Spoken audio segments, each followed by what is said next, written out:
आपसे बात नहीं करेंगे, आपको बताना आयुक्त का कंफ्यूजन नहीं है। कलेक्टर से कहना झूठ बोला, कलेक्टर से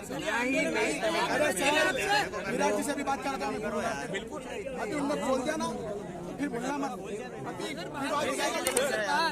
उतले क्या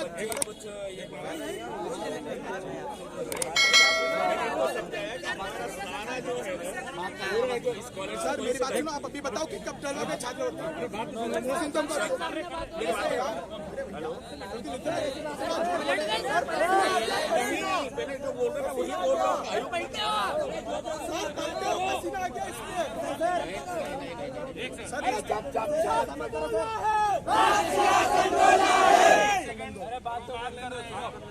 है या अधिकारियों में इच्छा शक्ति कमी है, क्या लगता है कि कहीं ना कहीं तो प्रशासन छात्रों को नजरअंदाज कर रहा है।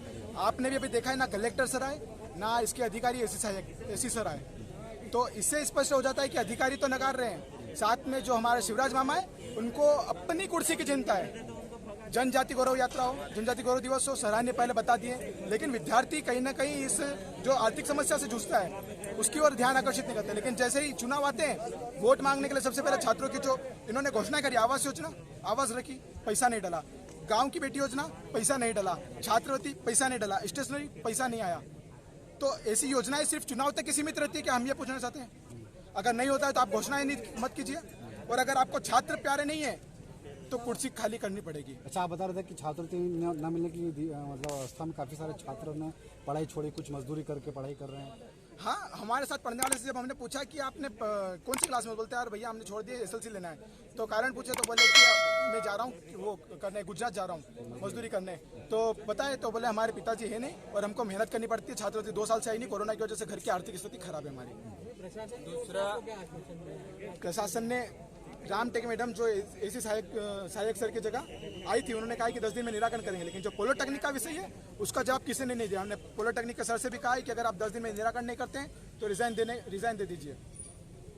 क्या ना सुना छात्रवृत्ति और आवास घर के निर्भर पे ही पढ़ाई चलती है।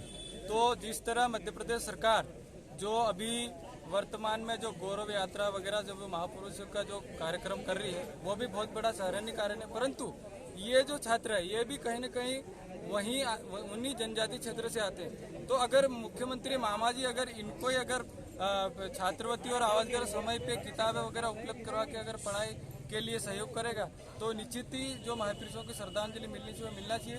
दूसरा, यहाँ के हमारे झाबुआ के जो प्रतिनिधि है, जनप्रतिनिधि, उनको भी इस चीज का ध्यान देना चाहिए कि हर बार जनजाति छात्रों के साथ क्यों हो रहा है, हर बार इनकी लिंक कभी ओपन नहीं होती, कभी एमपी टास्क का हवाला देके, ये कहीं न कहीं प्रशासन की भी कमी है। और हर बार हमको पिछली बार भी कोरोना का हवाला देके प्रथम किस्त इन्होंने नहीं दी और सेकंड किस्त जमा होने वाली थी, कई लोगों की सेमेस्टर पढ़ाई खत्म हो गई, इसके बाद भी जमा नहीं हुई। तो क्यों नहीं हो रही, आखिर में सरकार क्यों सोई हुई? तो कहीं न कहीं सरकार की नाकामी है। इसको मामा को हम चेतावनी देते हैं कि अगर ये छात्रवृत्ति और आवास गृह राशि जमा जल्द से इनका निराकरण नहीं हुआ इन छात्रों का, तो विद्यार्थी परिषद चरणबद्ध आंदोलन करेगी और सड़कों पे भी उतरना की आवश्यकता पड़ी तो उतरेगी।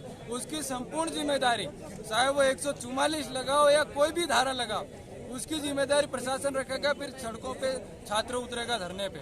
क्या नाम होगा? पवन परमार, छात्र नेता, अखिल भारतीय।